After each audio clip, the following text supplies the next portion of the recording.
Nós queremos falar nessa manhã sobre a igreja e o Espírito Santo. Vamos ler o Evangelho de João, capítulo 16, 7 a 15. Diz assim a palavra do Senhor: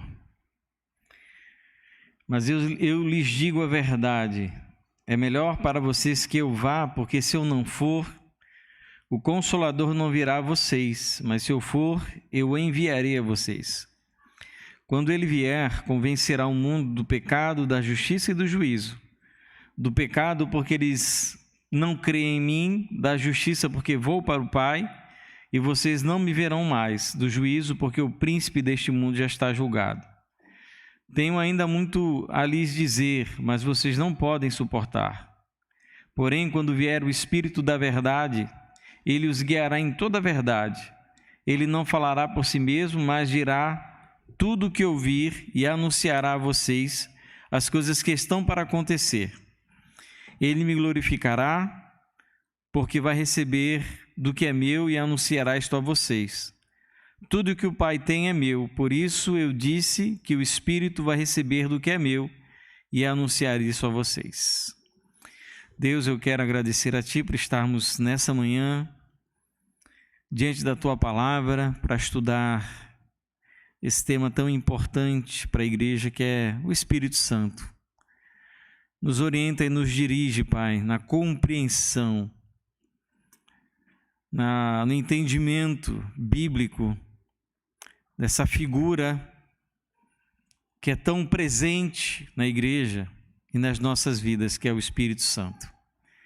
É o que agradecemos e pedimos em nome de Jesus. Amém? Podem sentar.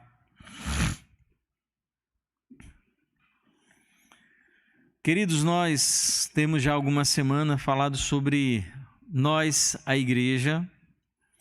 Falamos sobre graça, falamos sobre amor, falamos sobre propósito da igreja. E hoje eu quero falar de um tema igualmente importante, que é o Espírito Santo. E esse é um tema essencial.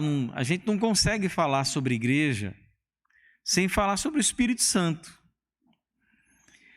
Porque, em primeiro lugar, não existe crente sem ação do Espírito Santo. Assim como não existe igreja sem ação do Espírito Santo. É essencial, é fundamental. É a mesma coisa que você imaginar comprar um carro. Jonathan entende bastante de carro. Você compra o melhor de todos os carros desse mundo, mas quando você abre o capô, você descobre que ele não tem motor. Pagou muito dinheiro, quando você vê, um pequeno detalhe, não tem motor nesse carro. Assim é o Espírito Santo para a nossa vida e para a vida da igreja. Esse assunto é muito complexo, a gente não tem como tratar dele de uma maneira muito aprofundada em uma reflexão de 40, 50 minutos. Então eu quero indicar para vocês alguns livros, talvez vocês se interessem mais para estudar o tema. O primeiro livro que a gente tem que estudar para compreender o Espírito é a Bíblia, né? Então você pode começar de Gênesis, quando o Espírito pairava sobre as águas, até o final do livro de Apocalipse. Então o primeiro livro indispensável para a gente entender quem é o Espírito Santo e o que ele faz é a própria Bíblia, mas você pode também utilizar alguns outros materiais que vão lhe ajudar a compreender o que o texto bíblico fala.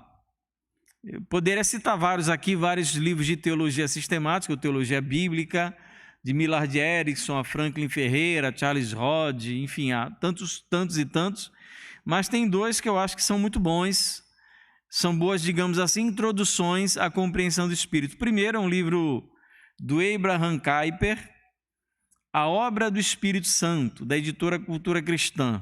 É um livro excepcional, muito bom, mas é um livro de quase 600 páginas. Então você vai penar um pouco para ler ele todo.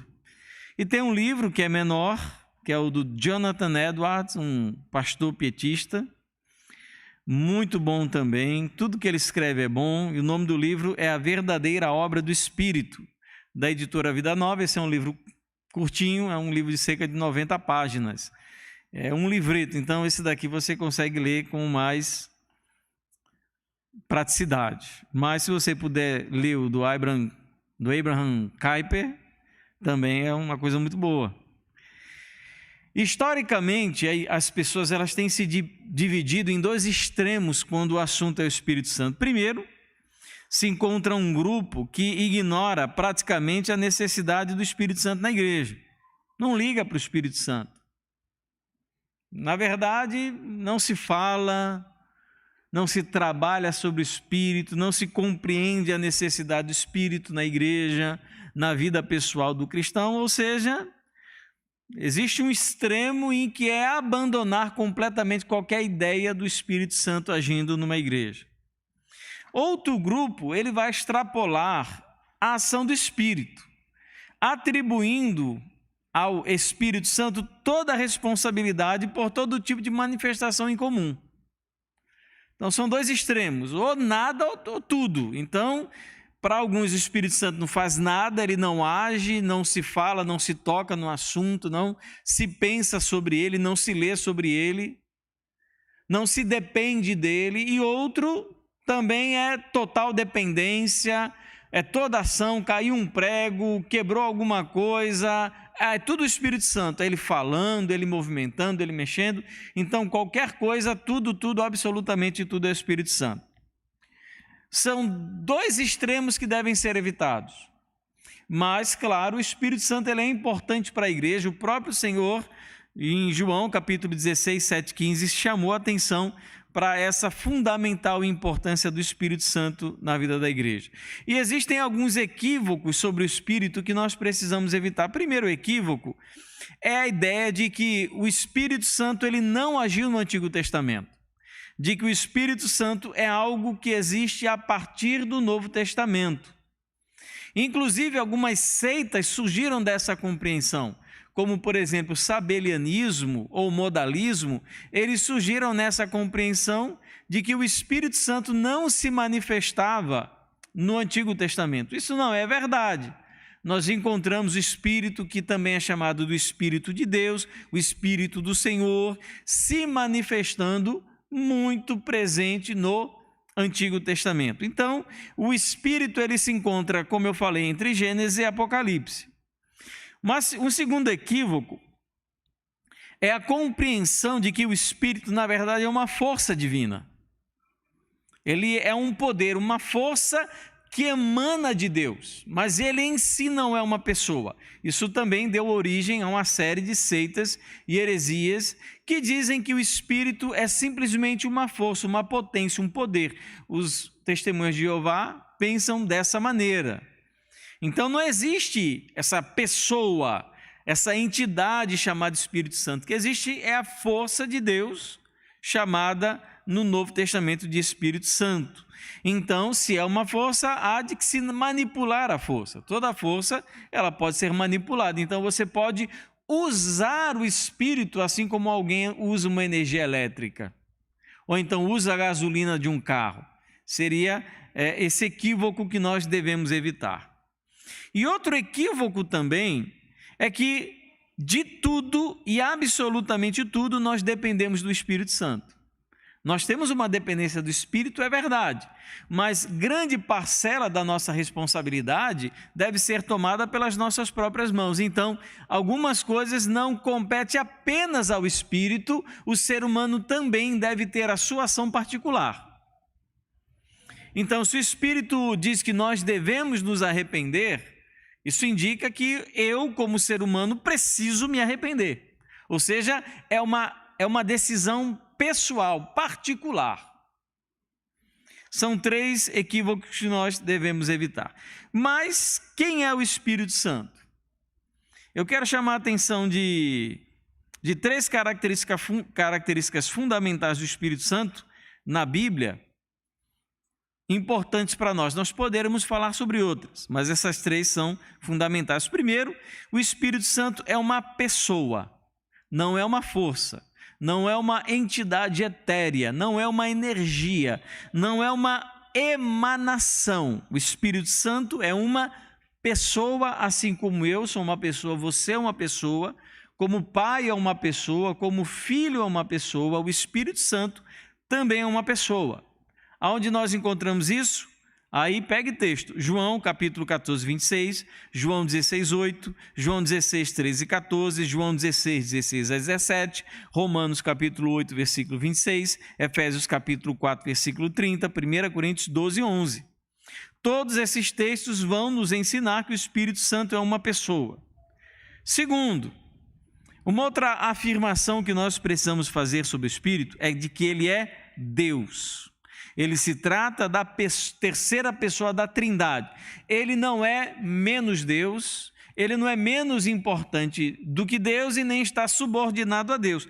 Ele é Deus juntamente com o Pai e com o Filho, coiguais e coeternos. Onde nós encontramos isso?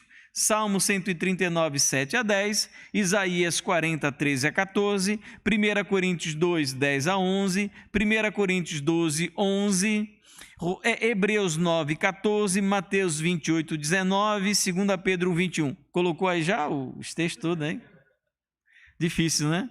O que eu quero mostrar para vocês é que o que eu estou falando está amplamente fundamentado na Escritura. Tá bom? O que eu estou aqui declarando acerca do Espírito Santo está profundamente arraigado em textos muito importantes da Escritura. E a terceira afirmação sobre o Espírito que é importante que nós façamos é que o Espírito, ele inspirou os autores bíblicos, ou seja, a Escritura é fruto da atuação do Espírito na vida dos homens que escreveram a palavra de Deus. 2 Pedro, capítulo 1, versículo 21. Porque nunca jamais qualquer profecia foi dada por vontade humana. Entretanto, homens falaram da parte de Deus, movidos pelo Espírito Santo. Então, a Bíblia é resultado da ação inspiradora do Espírito na vida de homens, tanto no Antigo quanto no Novo Testamento. O Espírito Santo, ele é apresentado como aquele que nos faz entender as coisas espirituais. 1 Coríntios capítulo 12, versículo 12 a 16. Porque nós podemos entender as palavras da Escritura, porque podemos entender o sacrifício, a morte de Jesus, porque aceitamos a sua ressurreição, porque aceitamos o seu milagre, porque o Espírito Santo em nós nos dá condições de entender essas coisas espirituais. O Espírito é o nosso selo e penhor da nossa salvação. 2 Coríntios 1, 22, 2 Coríntios 5, 5, Efésios 1, 13 e 14 e Efésios 4, 30. Ele é a nossa segurança de que seremos salvos e de que pertencemos ao Senhor. O Espírito Santo também testifica a nossa adoção como filhos por parte do Pai, de acordo com Romanos capítulo 8, versículo 15. E o crente, ele é instigado, estimulado, ensinado a viver no Espírito. João 6, 63, Romanos 8, 5 e 14 e Gálatas capítulo 6, versículo 8. Isso é, em linha geral, o que a Bíblia nos apresenta acerca dessa figura que para muitos se torna desconhecida, porque nós nem sempre falamos e estudamos sobre ele. Mas o que nós queremos nessa manhã é apresentar o Espírito Santo em relação à igreja. Então, primeiro, nós queremos abordar aqui 3 pontos, na verdade. O Espírito Santo como uma promessa para a igreja, o Espírito Santo e sua ação nos cristãos e o Espírito Santo como uma garantia para a igreja. Vamos falar sobre o Espírito Santo como uma promessa para a igreja. Em Joel, capítulo 2, versículo 28 e 29, nós encontramos uma conhecida profecia acerca do Espírito Santo. Você pode ler esse texto. E acontecerá depois disso, que derramarei o meu Espírito sobre toda a humanidade. Os filhos e as filhas de vocês profetizarão, os seus velhos sonharão e os seus jovens terão visões. Até sobre os servos e sobre as servas derramarei o meu Espírito naqueles dias. Joel 2, 28 e 29. Essa é uma profecia dada pelo profeta menor, chamado Joel, acerca do derramamento final do Espírito Santo sobre toda a carne.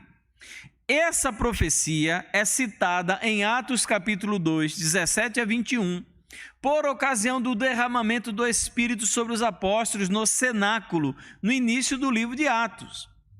Então Pedro, inspirado pelo próprio Espírito de Deus, ele estava sobre a influência do Espírito, sobre a ação do Espírito naquele momento, ele vai tomar essa profecia de Joel, capítulo 2, 28 e 29, e aplicá-la àquilo que está acontecendo naquele momento. Ele está dizendo, aquela promessa que foi feita em Joel, ela se cumpriu agora. O Espírito de Deus está agora derramado sobre as pessoas.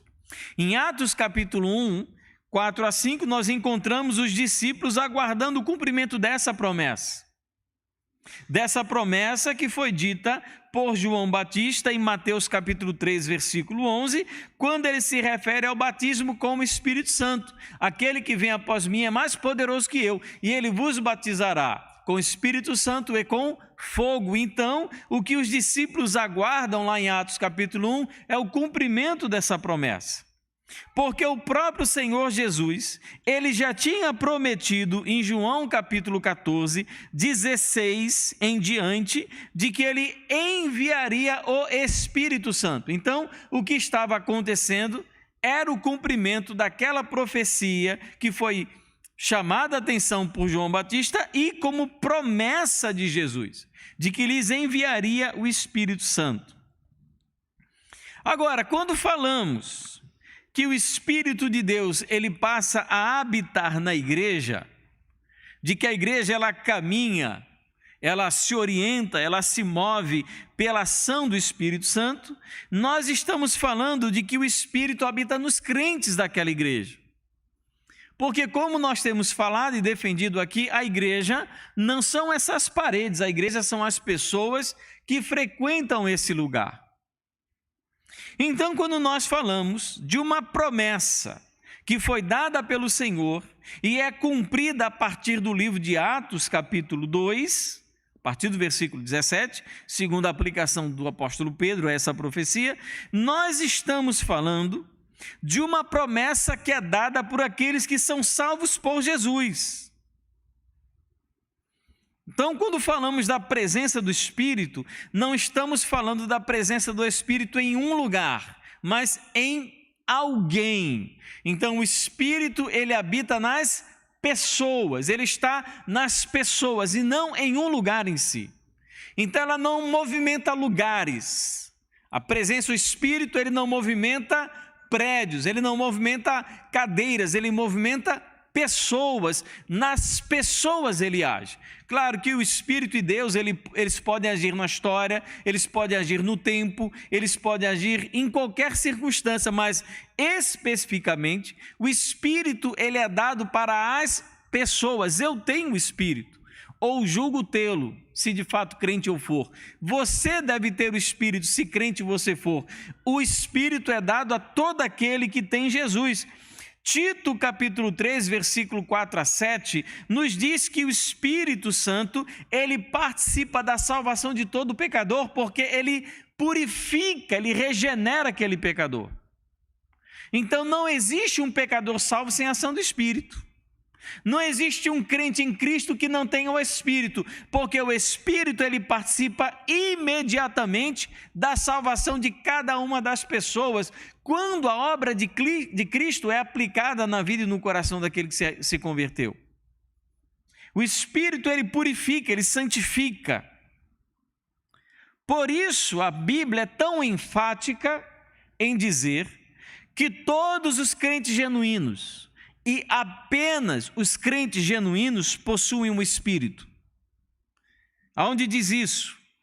Tem pouco texto que fala sobre isso.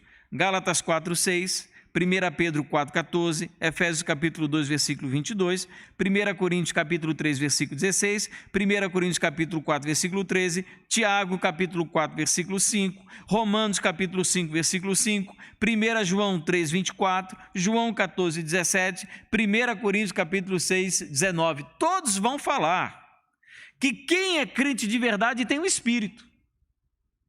Tem Deus, a terceira pessoa da Trindade dentro de si. Agora, por outro lado, quem não é, por mais que frequente banco de igreja, por mais que se vista como crente, cante música de crente, não tem o Espírito. O Espírito é dado para todo aquele que é salvo em Cristo Jesus. Romanos capítulo 8, versículo 9, é bem objetivo. Se alguém não tem o Espírito, esse tal não é dele. Então, olha só, queridos, como é que isso começa a nos conduzir a uma compreensão profunda e séria acerca da ação do Espírito. O Espírito na vida do cristão produz uma série de ações e comportamentos. O Espírito na vida do crente produz santificação, produz aprimoramento, produz compreensão da palavra, aceitação da palavra, recepção da palavra, produz transformação. O Espírito, ele produz isso. Se não há nada disso sendo produzido na vida da pessoa, é porque aquela pessoa não tem o Espírito. E se ela não tem o Espírito, ela não pertence a Deus. Então, uma das grandes marcas da pessoa de fato genuinamente convertida, é o quanto de ação do Espírito existe naquela pessoa. Se não existe nenhuma percepção de que o Espírito age na vida daquela pessoa, existe uma forte evidência de que essa pessoa sequer seja convertida de fato. A pessoa não ama a Deus, a pessoa não quer vir para a igreja cultuar, a pessoa não ama a palavra, não abre a Bíblia em casa, não ora em casa. A pessoa, quando é ofendida, não perdoa, quando ofende, não pede perdão. A pessoa não quer compartilhar da sua fé. São fortes evidências de que essa pessoa pode ser frequentadora da igreja, mas não ser salva em Jesus. Porque, queridos, nós não estamos falando de um vírus, não é uma bactéria. Estamos falando da terceira pessoa da Trindade morando dentro de alguém. É muito difícil a pessoa ficar inerte, incólume, tendo dentro de si o próprio Deus. Então, se existe uma total apatia, uma insensibilidade à voz de Deus, uma incapacidade de receber com alegria a palavra no coração, estamos diante de uma situação em que devemos questionar a nossa própria salvação. Será que de fato eu tenho Jesus no meu coração, na minha vida? Porque se alguém não tem um Espírito, esse não é dele. Qual é a marca da salvação? É o selo e penhor do Espírito Santo. Como nós falamos já em 2 Coríntios 1:22, Efésios 1:13, Efésios 1:14, Efésios 4:30. O que marca e garante a salvação daquela pessoa é o Espírito Santo na vida dela. Não é a roupa que ela usa, não é o linguajar, não é a igreja, é o Espírito na vida dela. Porque, amados, vamos ser sinceros, tem mulher por aí que se veste melhor do que muita crente dentro de igreja. A roupa é mais bonita e mais sóbria. Então, queridos, esse assunto é tão sério que a própria Bíblia diz, olha, todo pecado tem perdão. Todo pecado tem perdão. Inclusive blasfemar contra o pai e contra o filho. Se você blasfemar contra o pai lhe perdoa. Tem perdão para você. Se você blasfemar contra o filho, você pode ser perdoado. Agora, se você blasfemar contra o Espírito, não tem perdão para esse pecado. Mateus capítulo 12, 31 e 32 e Lucas capítulo 12, versículo 10. Não existe perdão para a blasfêmia contra o Espírito. Aí você pergunta, mas o que é blasfêmia contra o Espírito? Para que eu não cometa tal ato. A blasfêmia contra o Espírito é resistir à ação convertedora do Espírito. É aquela pessoa que não quer aceitar a Jesus. Isso é blasfemar contra o Espírito. E o Espírito Santo e sua ação nos cristãos? Alguns círculos cristãos, principalmente aqueles de origem ou de orientação pentecostal e neopentecostal, vão interpretar a presença do Espírito como milagres, línguas e sobrenaturalidade. Uma vez eu fui no culto, eu estava fazendo a minha monografia da universidade, que tinha como como assunto, como objeto de estudo, os movimentos neopentecostais aqui no município de Natal. E eu fui a algumas igrejas. Eu lembro de uma igreja dessa que eu fui, e a gente teve um momento de culto, de música, nós tivemos um momento de palavra, né, de pregação, aquela pregação bem teologia da prosperidade, muito fraca, que demorou aí cerca de 20 minutos, e depois então disseram assim, olha, agora a gente vai botar as cadeiras de lado. Quando falou em botar a cadeira de lado, meu amigo, primeira coisa é que tinha uma mulher na minha frente que caiu, pufo. Do meu lado, outra começou a sapatear, outra começou a rir descontroladamente, outra começou a pular. E eles acham que isso é manifestação do Espírito. Meus irmãos, isso não é manifestação do Espírito. E olhando para a Bíblia, então, como nós podemos avaliar se estamos debaixo da ação do Espírito? Ou seja, o que o Espírito promove em nós, que é a marca de que ele está na nossa vida? A gente vai olhar para a Escritura. Primeiro, qual é a ação particular do Espírito nos indivíduos, nos crentes? Primeira ação particular é que ele santifica. 1 Pedro 1,2, Romanos 8,13, 1 Coríntios 6,11, 2 Tessalonicenses 2,13, Romanos 15,16. Primeira coisa que o Espírito Santo faz na vida de alguém, ele começa a trazer santificação para a vida daquela pessoa. A pessoa começa a ficar constrangida com o pecado, ela começa a lutar contra o pecado, ela briga contra a sua própria natureza para que ela não peque, ela quer se santificar. Primeira coisa. Segundo, o Espírito nos ajuda em oração. Romanos 8,26, Judas 1,20 e Efésios 6,18. Ele nos ajuda a orar. Aí o que a gente vai falar de um crente que nem ora? Tem um espírito esse indivíduo que não desenvolve um mínimo de vida de oração. Terceiro, ele nos fortalece, Efésios capítulo 3, versículo 16. O Espírito dá força, nos tira da apatia, do desânimo.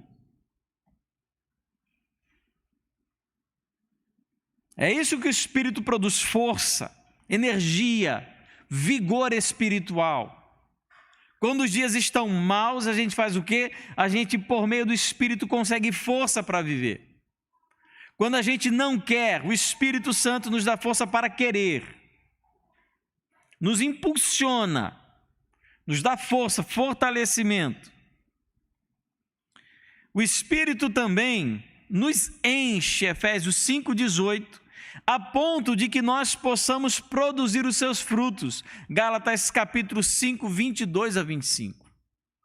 Amor, alegria, paz, benignidade, longanimidade. O que isso significa? É que quando o Espírito está em nós, produzindo seus frutos, a gente aprende a perdoar, aprende a ser bondoso, aprende a controlar a língua, aprende a abençoar com as nossas palavras, aprende a ser compassivo com quem passa por necessidade, a gente aprende a servir ao próximo, a gente aprende a pedir perdão ao próximo, a gente aprende a perdoar ao próximo, a gente não guarda rancor, não guarda amargura. Nós produzimos os seus frutos. A gente deixa de produzir a obra da carne para produzir os frutos do Espírito. E ele também produz alegria, Romanos capítulo 14, versículo 17, 1 Tessalonicenses capítulo 1, versículo 6. Ele promove a nossa satisfação em Deus, a nossa alegria espiritual. Não é alegria boba, aquela felicidade de só quem ri, é aquela pessoa que mesmo passando por dificuldade, por provação e luta, consegue em Cristo manter a sua alegria. Eu não tenho nenhuma esperança mais. Mas em Cristo existe a possibilidade de que eu encontre alegria. Quem produz isso é o Espírito. E a sua ação, então, para os cristãos na comunidade? O que o Espírito em nós faz para o benefício do povo? Porque a ação do Espírito não é apenas benefício para mim, mas para a igreja aonde eu congrego. Tem gente que é uma bênção para o vizinho, tem gente que é uma bênção para a família, mas não é uma bênção na igreja. Tem alguma coisa errada. Porque, primeiro, 1 Coríntios capítulo 12, 4 a 7 nos diz que o Espírito em nós, na comunidade, distribui dons visando um fim proveitoso. O Espírito nos capacita a agir para o benefício da comunidade na qual nós estamos inseridos. Ele me deu uma série de dons, de habilidades, de capacidades, para que a igreja na qual eu congrego seja abençoada e edificada. É isso que o Espírito faz. Então, primeiro, temos dons, estamos colocando eles à disposição do corpo, o corpo está sendo edificado com a minha presença. Ou eu sou rato de igreja, esquentador de banco. O Espírito, ele distribui dons, habilidades, para que a igreja faça proveito disso. Uma árvore não se aproveita dos seus próprios frutos, é sempre os outros. Segundo, o Espírito na comunidade promove unidade. 1 Coríntios 12, 11 a 13 e Efésios capítulo 4, 3 e 4. Quando o Espírito age na comunidade, a igreja ela se torna unida. Cessam as divisões, as dissensões, os partidarismos, a politicagem dentro da igreja, as brigas por causa de pequena coisa, as divisões, tudo isso desaparece. Porque o Espírito ele vem para promover unidade. Aonde não há unidade, não há Espírito. O Espírito nunca vai colocar um contra o outro. O Espírito nunca vai criar um partido para debater com o outro. Terceiro, o Espírito na igreja ele promove a comunhão genuína. 2 Coríntios capítulo 13, versículo 13. Nós temos comunhão. Agora não é aquela comunhão, todo o amor para o nosso cafezinho, os irmãos sabem que eu gosto de um café. A comunhão a qual o Espírito nos conduz a experimentar não é tomar o café no final do culto. É dentro das nossas necessidades, da nossa vida diária, nós temos uma comunhão num nível em que podemos compartilhar as nossas lutas e nossas dificuldades. Isso é comunhão. É quando eu estou passando por uma dificuldade, eu sei que eu posso contar com fulano. Eu sei que eu posso ligar para cicrano. Eu sei que eu posso contar com amor, com a compreensão, com o respeito dos irmãos. Isso é comunhão. Agora, queridos, é muito difícil vivenciar uma comunhão nesse nível, a gente deitado na nossa rede 24 horas por dia, 7 dias por semana. Sem se envolver, sem participar, sem sujar as mãos, digamos assim, sem criar calos, sem calo não tem comunhão. Muito difícil. Sem joelho no chão não tem comunhão. Sem lágrima nos olhos não tem comunhão. Sem se compadecer com quem sofre não tem comunhão. Esse nível de comunhão, como nós encontramos no Novo Testamento, promovido pelo Espírito, em que cada um considerava como de todos as suas próprias coisas, compartilhavam tudo que tinham, é esse tipo de comunhão que nós estamos falando. E, quarto ponto, o Espírito na comunidade capacita para o testemunho do Evangelho. Atos capítulo 1, versículo 8, Atos capítulo 13, versículo 52 e 1 Coríntios capítulo 12, versículo 4. O Espírito ele é dado, a gente vê isso em Mateus capítulo 28, 18 a 20, que faz parte da divisa de missões mundiais. Recebereis poder ao descer sobre vós o Espírito e sereis minhas testemunhas. O Espírito, ele é concedido para que a igreja tenha condição de encarar a grande tarefa de proclamar o Evangelho. Então, o Espírito, quando de fato ele age na igreja, existe o quê? Testemunho do Evangelho de Cristo. Nós temos coragem, condição, sabedoria, disposição, disponibilidade de compartilhar com aqueles que não conhecem a Cristo do Evangelho. Não sou eu que faço isso, meu irmão, é o Espírito. É o Espírito que faz. Quer Gente, nessa vida, nós temos muitas razões para se importar com os outros. Se eles estão passando necessidade financeira, até com a nossa família. Se eles estão com algum problema emocional, mental. Se eles estão bem de saúde. Se a família vai bem, como estão os filhos na escola. Temos muitas razões de preocupação nesse mundo, mas nenhuma é maior motivo de razão e preocupação para nós se aquela pessoa vai para o inferno ou não. Então você se preocupa se a pessoa tem comida, se a pessoa está bem da cabeça, se as suas emoções estão bem, se o filho está sendo educado, mas você não quer saber se essa pessoa vai padecer toda a eternidade no inferno. Ah, meu irmão, você não tem o Espírito de Deus, não. Porque você não se incomoda que alguém vá para o inferno. O Espírito ele foi dado para que a igreja tivesse condições de encarar a mais importante das obras da igreja, que é a proclamação do Evangelho. Então, quando o Espírito age em nós, quando ele está presente, nós temos condições. Ora, eu estava lendo essa semana a história de Filipe. Quando ele foi pregar o Evangelho para o eunuco, pela descrição do texto, para que Filipe estivesse correndo ao lado da carruagem daquele homem, ele deveria ter sido arrebatado da onde ele estava e teletransportado para o lado da carruagem. E após pregar o Evangelho, o próprio texto diz, e ele foi arrebatado, ele foi levado para outro lugar, teletransportado. O que é isso? É o poder do Espírito, meu irmão. Vai explicar cientificamente, vai falar de física, de matemática, esqueça, porque o Espírito fez porque ele queria que fosse daquela maneira. Então o Espírito é que dá condições à igreja de proclamar o Evangelho e de que o Evangelho seja compreendido pelas pessoas, para, como diz Paulo pregando a Lídia, pregando aquelas mulheres num culto de oração à beira de um rio, e o Espírito abriu o coração de Lídia para que ela entendesse aquelas palavras.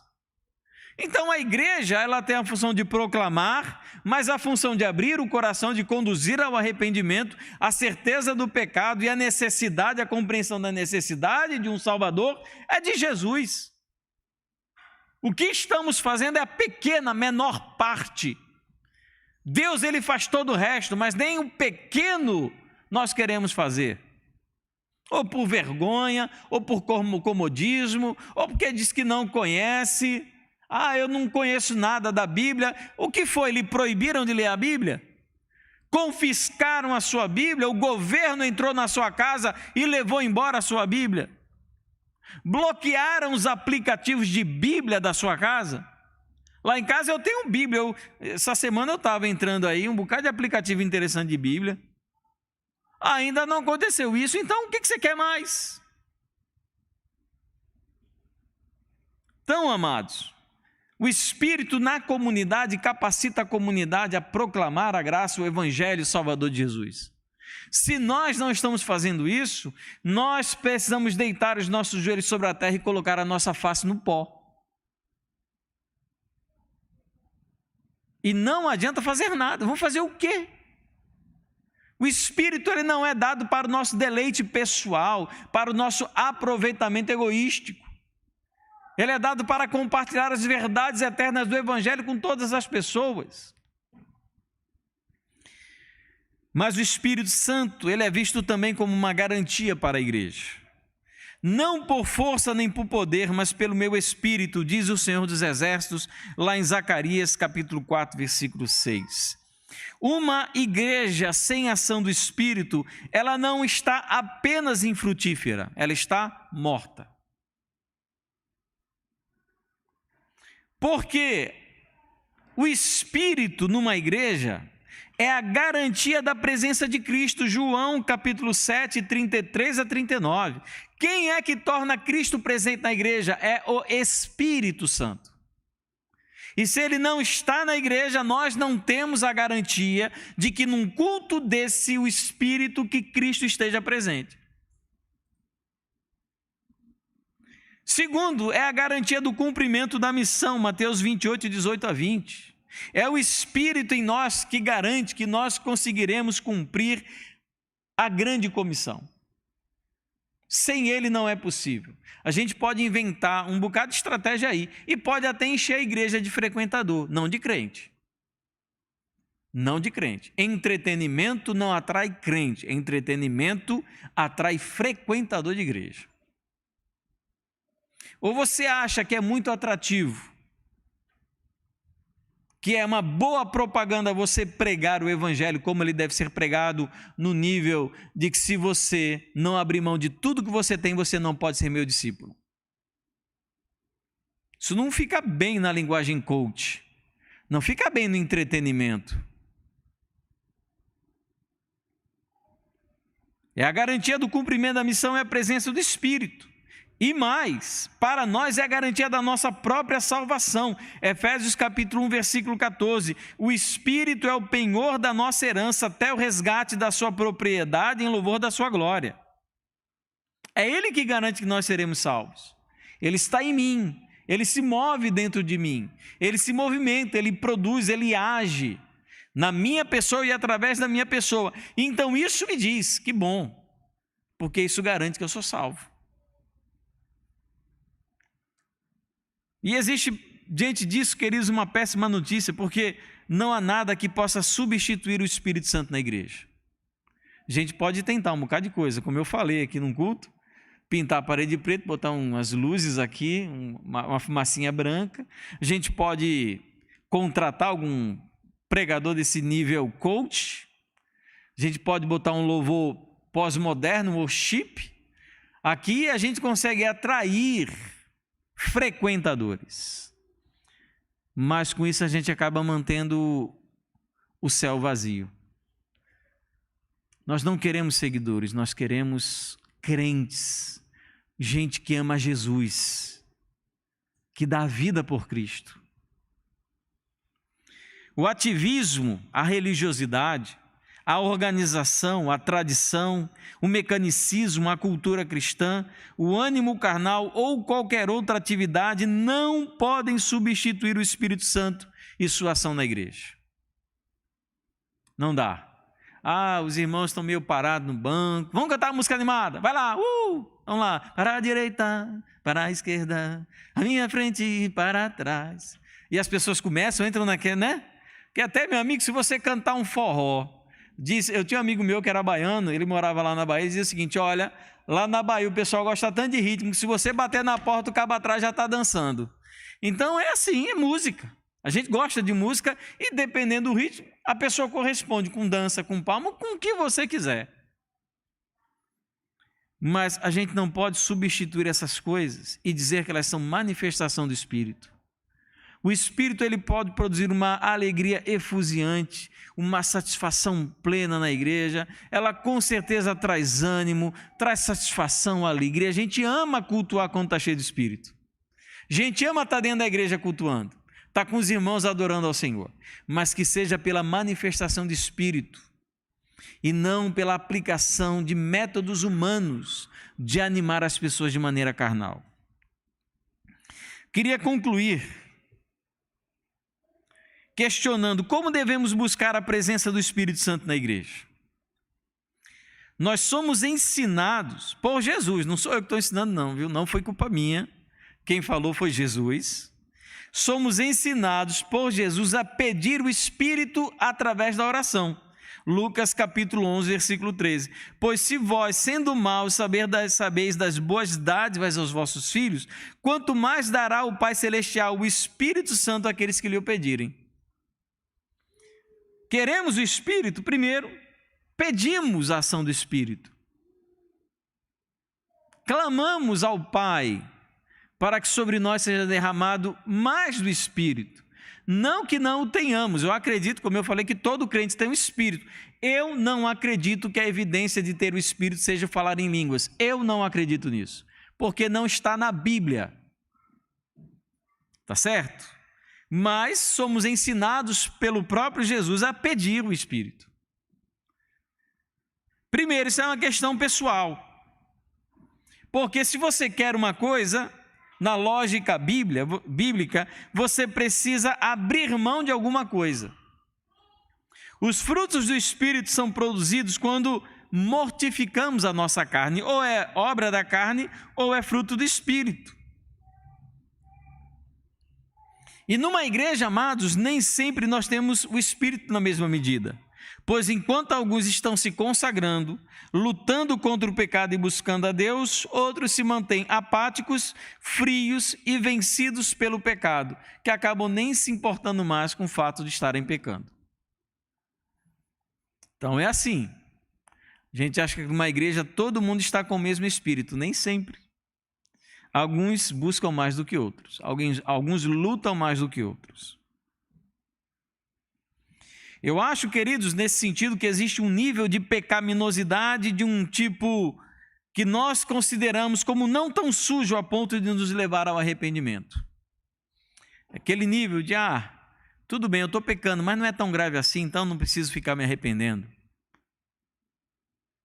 A gente normaliza o pecado na nossa própria vida. Então, primeiro é uma questão pessoal. Cada um deve pessoalmente se questionar, se avaliar e buscar. Mas segundo é uma questão comunitária também. Porque a igreja é o que são seus membros. A verdade é essa, a igreja não é o que é o pastor. A igreja não é o que é a liderança, a igreja é o que são os seus membros. E o tipo de compromisso que temos como crentes é o tipo de compromisso que a igreja terá como corpo. Um é reflexo do outro. Então, se temos uma igreja de pessoas que não são comprometidas, a igreja não será comprometida. E isso, queridos, traz um impacto na adoração da igreja, na edificação, na oração comunitária e no testemunho do evangelho. Porque sem a busca comunitária do Espírito, sem a presença dele, isso com certeza vai trazer impacto em outras áreas da nossa vida e dentro da própria comunidade cristã. E por fim, eu queria só lembrar aqui 4 conselhos do autor de Hebreus. Na verdade, o conselho é um só, em 4 textos. Primeiro que diz Hebreus capítulo 3, 8. Não endureçais os vossos corações como na provocação no dia da tentação no deserto. Não endureça o seu coração. Se você está ouvindo essa mensagem, talvez o Satanás, o capeta, o diabo, esteja lançando sobre você alguma crítica, alguma dúvida, alguma incredulidade, algum questionamento, alguma insatisfação, algum desconforto que vá fazer com que o seu coração se endureça para aquilo que você está ouvindo. Então não endureça. Mesmo conselho está lá em Hebreus capítulo 3, versículo 13. Antes exortai-vos uns aos outros todos os dias, não é só domingo não. É todo dia, durante o tempo que se chama hoje, não é só domingo. É segunda, terça, quarta, quinta, sexta, sábado, domingo. Para que nenhum de vós se endureça pelo engano do pecado. Novamente, não se deixe endurecer. Mesmo conselho em Hebreus capítulo 3, versículo 15. Hoje, se ouvirdes a sua voz, não endureçais os vossos corações como no dia da provocação. E o mesmo conselho em Hebreus capítulo 4, versículo 7. Hoje, se ouvirdes a sua voz, não endureçais os vossos corações. Que voz é essa? É a voz do Espírito que está falando com a igreja. Deus fala conosco pela palavra do Espírito, que é a Bíblia, e devemos ouvir a sua voz e não endurecer o nosso coração. Na verdade, manifestar uma profunda sensibilidade aquilo que o Espírito Santo está falando, para que haja em nós transformação e renovação.